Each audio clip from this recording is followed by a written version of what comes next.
Hey guys, this is SilverChaos here, and I want to give you guys a quick message that Milestone One has updated the game for making the feature 3D camera system ported from Milestone 2 side above to Milestone 1.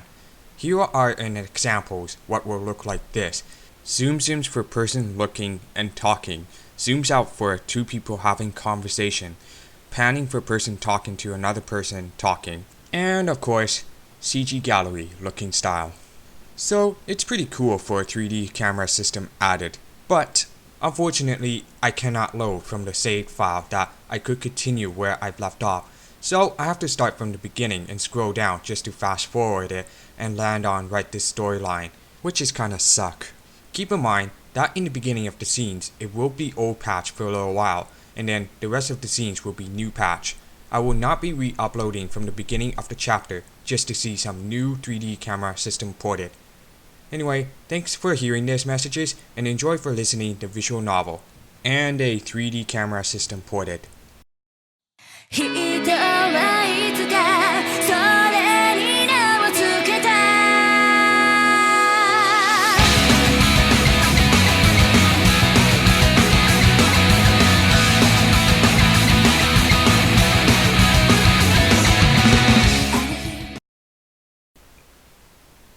Reservation? What do you mean, I need a reservation? I apologize for the inconvenience, sir, but that is company policy. Policy schmaltzy, missy. Bring that old bastard up and tell him it's Hertzwan. I'm afraid I can't. Hertzy? Albus, you're a real sight for sore eyes. Marla, I can escort him. Understood, Director Foster. Director, eh? Is that the kind of authority I need to get somewhere around here? The company's changed since you last stopped by. You know what else has changed? Your face, Albie. Ya look like my old man now. I'm telling ya, old friend, all you Poindexters could use a month or two off for yourselves.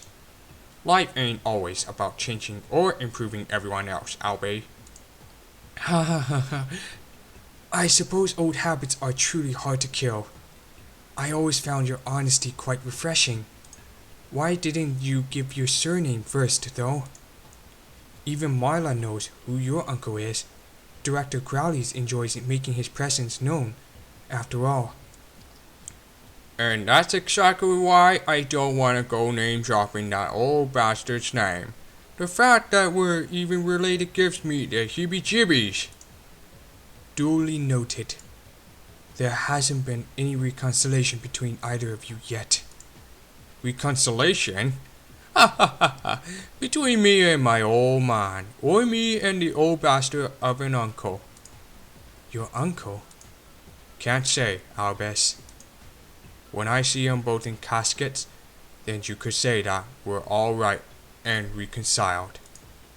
But at least my old man took Marcus in and treated him like a right human being. Whatever happened to them Growlies to break away like they did is none of my business, but that don't change the fact that the bastard let Sid's money get to his head. He could have used that stupid sum of money to support the boy, but no. His greed made him grow into a great big bastard. Hertzy. It's all mana in the mind now.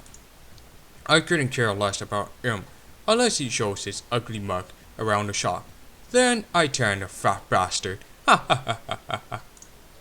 Ha. I've missed having you around, Hertzy. You always know how to express your emotions far better than I ever could. That's why I'm such a hit with the folks, Albie. I'm free, and most importantly, fun. How have you been doing these days, though? Why, you almost look like an old fogey.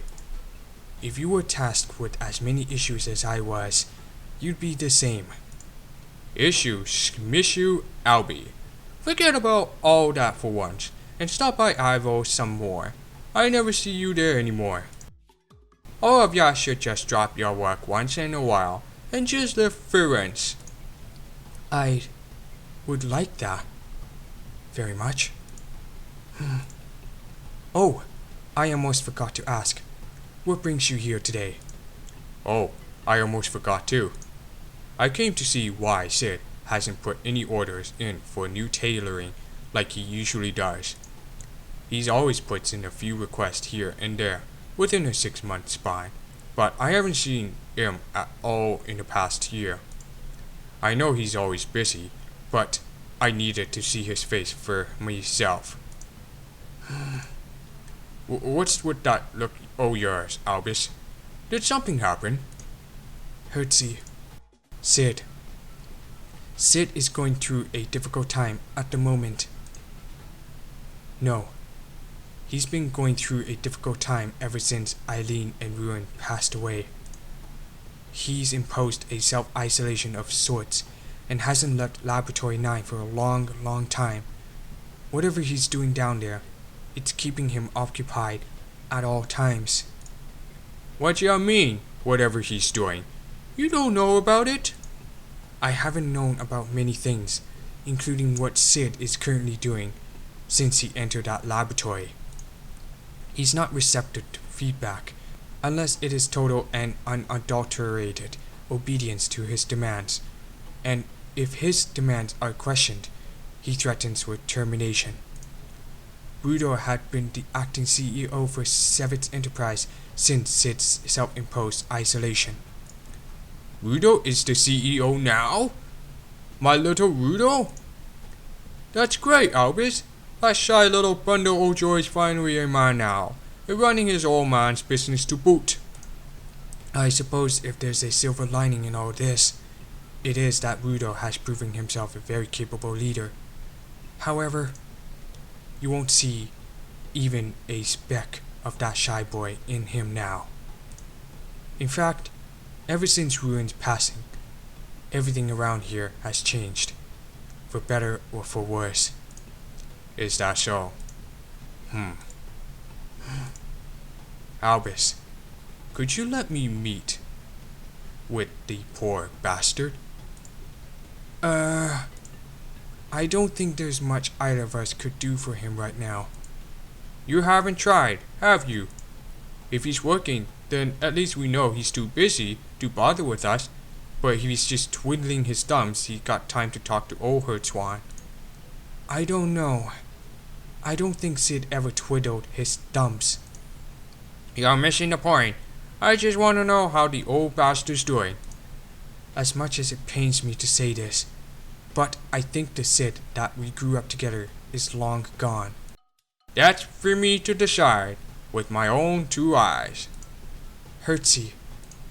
Listen, Albus.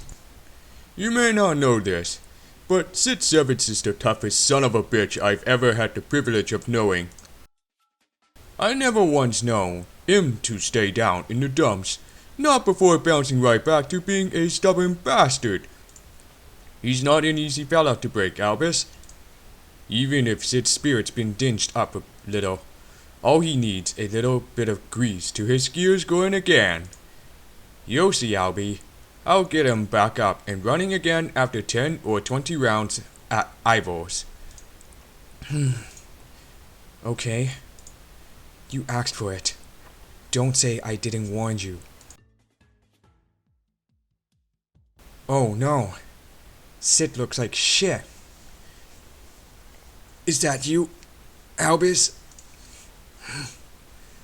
I had that door sealed with my purified mana, but only you and Eileen ever knew how to undo it. My 2 closest confidants. But did I ever say that you could come down here? Say something, Albus. I know you're there. You're forgetting about old Hertzwan here, Sid Sevitz. Sorry for dropping in unannounced and all, but I had to talk Albus into letting me see your muck today. Hertzwan, what do you want? What do I want? What don't I want, Sid? I want to work on your damn orders for tailoring clothes, but they've been missing from my backlog for the past year. That's what I want. You've been my regular for 15 years now, and I was worried that something might have happened. I needed to see ya for myself. Interesting. Do me a favor. The both of you. Anything. Leave me. I'm in the middle of something. What are we, strangers or something? We're worried about ya, Sid. I'm telling ya to get the hell out of my goddamn laboratory. I don't got time to waste on either of you.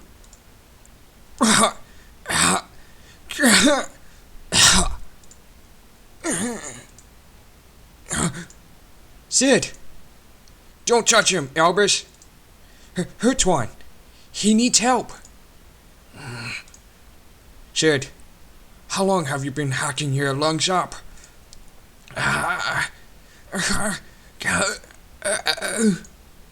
That ain't none yet damn business. Gah! That's it. I'm getting you a doctor now. No! Don't you dare! Don't you dare call no damn Dr. Albus! What? Why did you hit him? He's bleeding profusely from his nose. There's too much blood. He needs a doctor. Leave him be, goddammit! Call that doctor, and I'm gonna knock ya senseless. I swear. Why? Speak up, Sid. When did these symptoms start showing up? Answer me.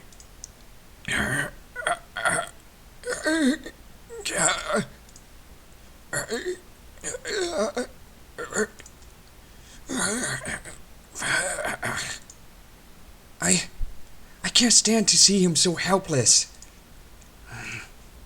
Sid, ya can't even speak, can't you? Look at me in the eye and nod your knocking. Are ya sure there's no need for a doctor?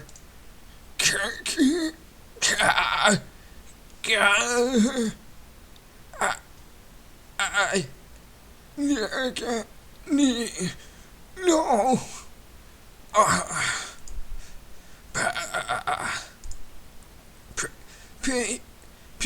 Is soft. Piss off, huh? Ya stubborn old bastard. Albie, we're leaving now. What? But... Come with me now. Just leave the man to his work.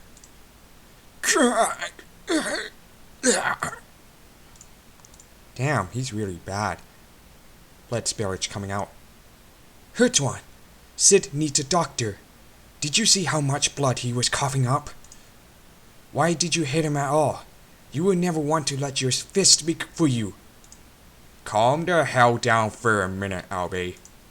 How can ask me to be calm? Did you even see how he looked? He appeared on the brink of death itself. If we don't get him a doctor... Ya don't get it, do ya? Get what? What is there to get? Ya been by his side for far too long, then, Albie. Even I could see what was going on through that head o' his. Get out of here for a little while, and come back with a fresh perspective. Then, you'll know what I'm talking about. I have absolutely no idea what you're trying to tell me. I can't leave Sid, or Zivit's enterprise, not while I know that he's... Further level all mana, Albie. If you really care about that stubborn bastard, you leave him the hell alone.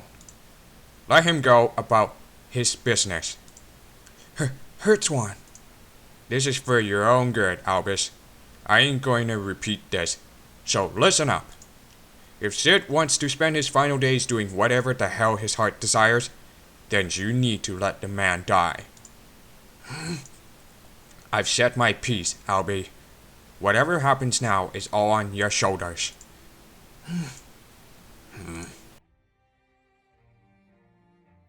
That stubborn son of a bitch. I'm gonna miss the hell out of him, but it's for the best. See you around, Sid Savage. Data set 9 entered. Just a little longer. I'm almost.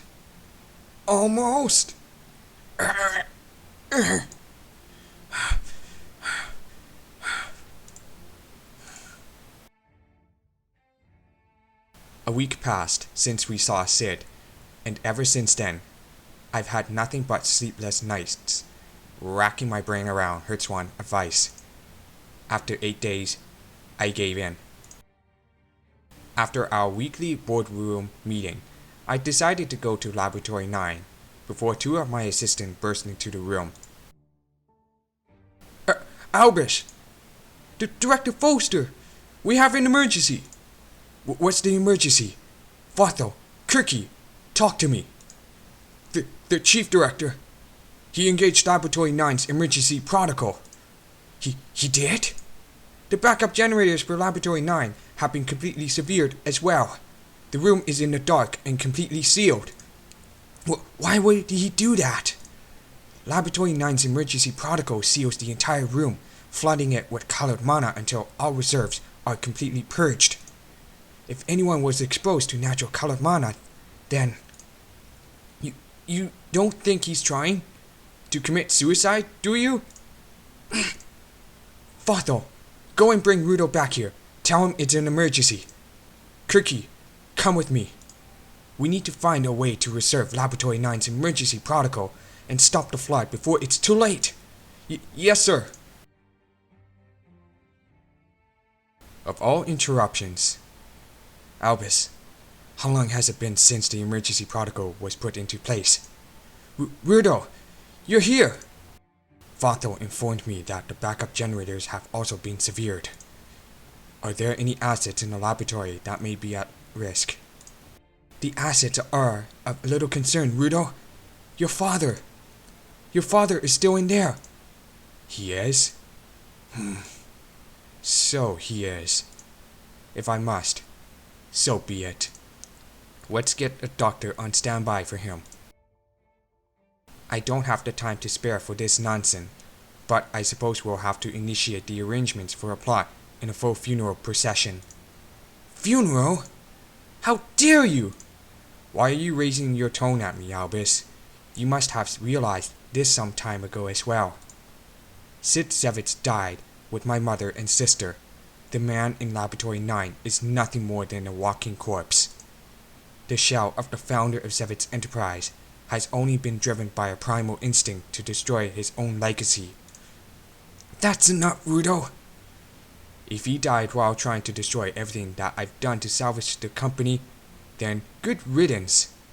I said that's enough! No matter how flawed he was as a father or as a founder of this company, you are still his son. You have no right to speak ill of the man who gave you life. Director Zevitz, Director Foster, the door has been unsealed. The emergency protocol must have completed its purge. From the very moment that Kirky announced that the protocol had completed its cycle and the door was unsealed, I was overcome immediately by dread. Upon entering, darkness overwhelmed my senses as I took the first awkward steps into the pitch-black laboratory. I took no more than a few dozen steps before I located and identified the corpse of the founder of Zevitz Enterprise and my childhood friend. Having been exposed to the colored mana that flooded the entire chamber, I concluded that he had succumbed to mana shock, just as Rune had. No! Sid! Why, Sid? Why? What were you trying to accomplish? Sid chose to die in Laboratory 9, the room containing the most precise, sensitive, and valuable instruments in the whole company. They were all powered by purified mana from the mana mine, and whenever they weren't, they would be properly deactivated before shutting down their power source. Otherwise, an unexpected cessation of power or event could damage the machines, severely impacting precision. Kirky, I need your help. We need to restore power to this room. We can't see a thing in this darkness. Understood. After Kirky, oh, that's a bit of typo right here. After Kirky and Fotho restored the backup generators, which Sid had intentionally cut, we all realized what it was that Sid had been doing in seclusion all these years. I don't know if Kirky was actually be K-I-R-K-I or it should probably be the same pronunciation, or I don't know what you call that. For the love of mana. Time ceased to flow for a moment as we all gazed upon the object of Sid's constant obsessions. Holy crap, that's Rune. I don't know if she's like a robotic build or something. I don't believe it. What the hell is this thing? And chapter 5 complete. We're on chapter 6, Bash. Is that a new Automaton prototype? For the sister project? No, Kirky. That's a living, breathing human. But it can't be human, Fotho. Not even Sid survived the emergency protocol. And the lack of the pulse put the final nail in the coffin. The only thing that made the Automaton appear lifelike was the light reflecting of its internal cameras. It moved, Kirky. What'd you say to that? Somebody must have engaged its boot up sequence. Did you two touch it? No, Albus. Neither of us made physical contact, except for Kirky, who was checking for a pulse. Wow, oh, they're all staring at her. Can it speak? Does it even have an integrated vocal bank?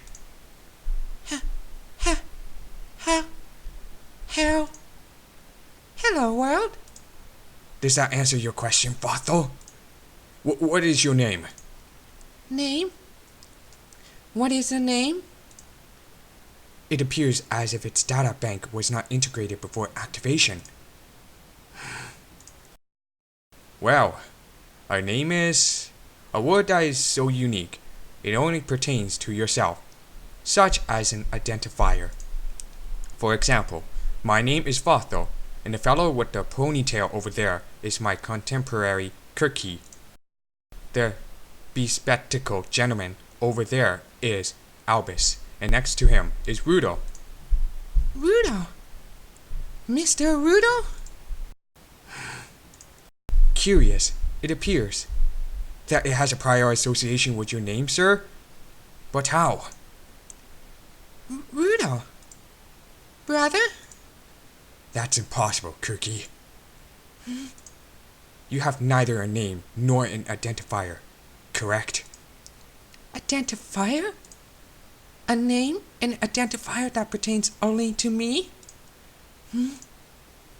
I have no recollection of any entry matching those parameters. But for some reason, there was a name that I was once affiliated with. No recollection, no issue. You will be known as Sarah from this moment onwards. Sarah?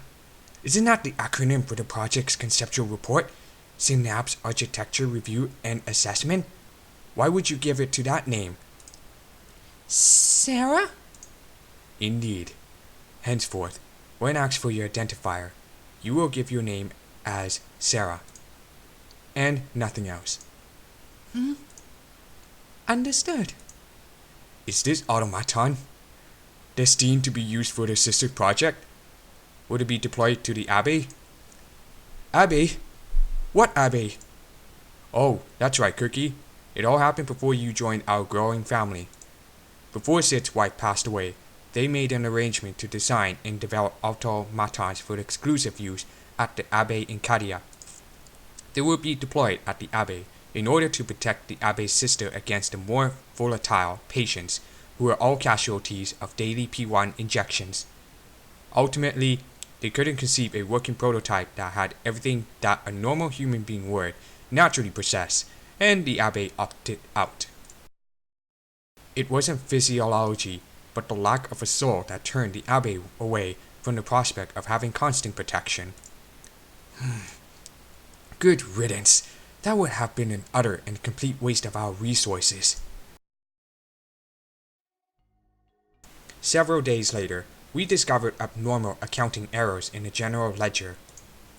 Apparently, Sid redirected funding from several other projects and corporate functions towards the Sisters project, resulting in the creation of this one Automaton prototype. Sid didn't leave any messages? Or, well, of any sort, did he? Not on the paper. If he kept anything on his personal mana terminal, it's all gone now. The emergency protocol overloaded the device's circuitry with colored mana. What about his planner? Sid always carried a personal planner with him at all times. He kept all of his notes and observations there. The planner you are referring to has been discovered, burnt to a crisp. Are you certain of this? Positive. In addition to more unfortunate news, we discovered that Sid had destroyed every note or written piece of media from the past few years. Based on our findings, in Lab 9 alone, we can only conclude that Sid intentionally destroyed anything that should have been indicative of a motive or his work. But that leads to a conundrum. If he wanted to destroy all material evidence before taking his own life, why did he not also destroy the prototype?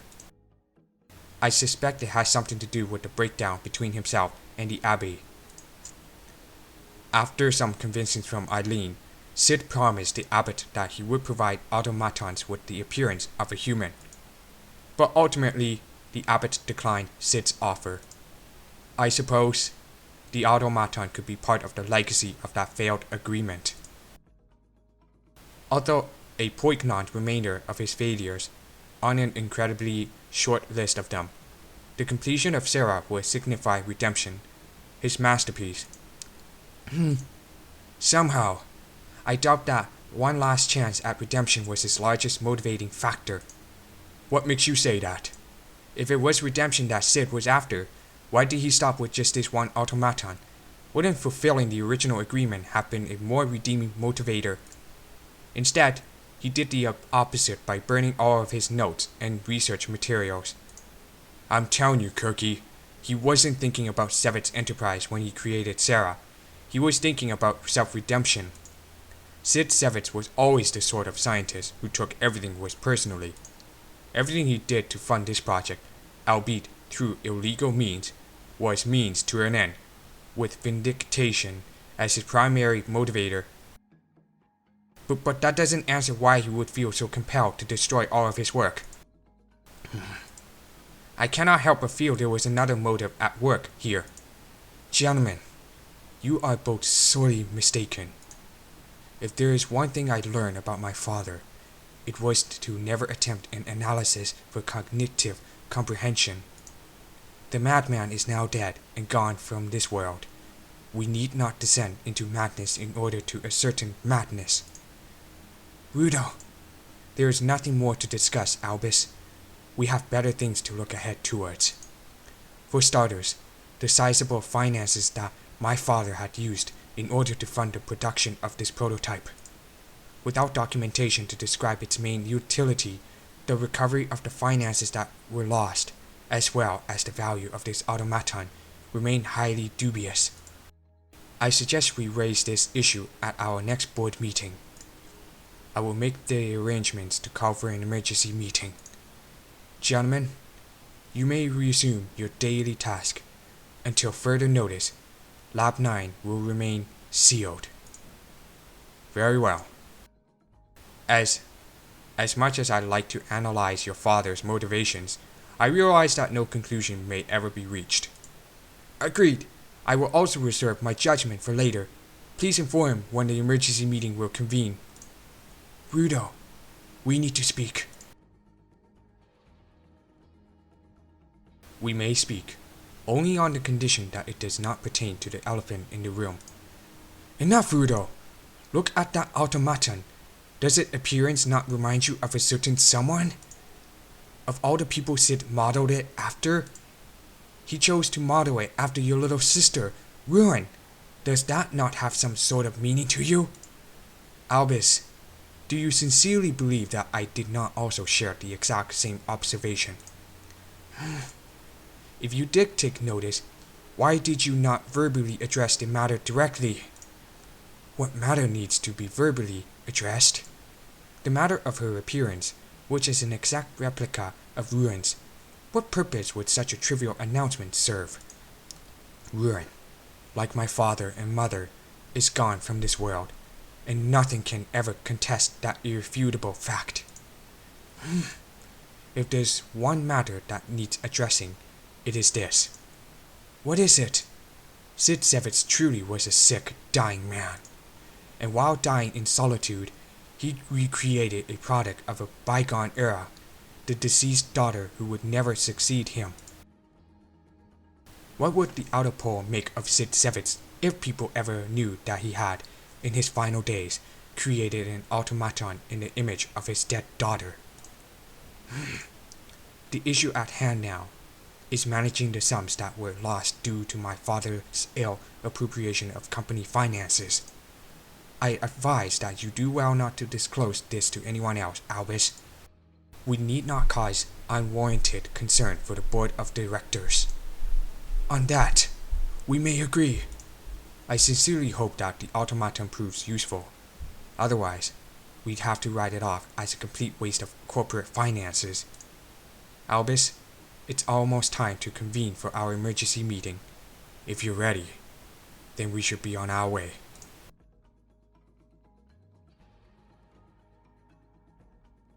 I vote. Wow, Alex zooms out, and then I think she's been brainwashed or something. Or she could be a robot type automatons, known as, let's just say. I vote nay. I mean, look at it. It appears so lifelike. Anybody could mistake it for an ordinary girl. Has anyone on this board ever seen anything so miraculous? A machine that appears so human. Nobody would ever think twice. Yes, its creator may have destroyed all material evidence which could have been indicative for his motivation, but this is the final work of the ingenious Sid Sevitz. I motion that Sarah be kept under observation until we can piece together the reason behind its conception. Looks can be deceiving and equally devious. After all, the emotional depth of this automaton is literally skin deep. But I see where you're coming from, Kirky. It does appear far too convincing to be anything other than a human. Why does it look so sullen? Is it in your programming to evoke an ugly mood? With that disgusting expression of yours? No, not that I am aware of. An automaton with a fictive emotional depth and tone. From these findings, I may safely presume that this automaton truly was meant to be a part of the Sisters project. Sid really did create this one final masterpiece as a means to redemption in order to deploy it to the Cadian Abbey. This prototype was produced for the purpose of protecting the Abbey's sisters. I find that doubtful. All speculation aside, I vote yay for dismantlement and disposal. It may possess a compact frame, but it also exerts a force of 10 strong men. How could we ever hope to stop it? Should it rebel against our collective will? Director Growlies, I feel that it may have helped if you listened to the whole conversation. We all know very well where you stand. Now, aside from your incessant, unwarranted paranoia, is there anything else that you wish to contribute? I gave my honest opinion, as was asked of me, before your excessively long explanation. While you may see the technical side of this matter, it does not make your opinion any more important than my own. To tell you all the truth, I share Director Growly's reservations as well. Who knows what processes are running with the cranium of this automaton? Even now, I cannot in good faith say that I feel completely comfortable with this machine nearby. I find that both of your concerns are absolutely groundless. If it is, as you say, capable of killing us all because we do not know what it is thinking, then why has it not acted on those fears yet? Because it does not know anything. Its mind is a blank slate, and it is in the process of learning everything spoken in this boardroom. I advise you all to approach Sarah with an open mind. Additionally, I do not believe that Sid's final intent was to create an automaton capable of causing indiscriminate harm. Who can say what Sid intended? Can you truly say that Sid didn't create this thing for the purpose of harming others after his death, when he could escape all responsibility? Enough with the fruitless exchange of conjectures. The purpose of this meeting is to address the matter of the money, the very money that was funneled into funding Sarah's creation. Was it created to be the catalyst for a debate concerning the intentions of our late founder? No! Now, clearly, Sarah was created for some purpose, but for the finances that were poured into funding its creation, it better damn well pay off in the long run. We desperately need to figure out how to mitigate this loss. We require a probationary period, which will be used to ascertain Sarah's functions and utilities. I suppose that's one proposal that I actually find feasible enough to condone. I advise the rest of you to vote on this matter.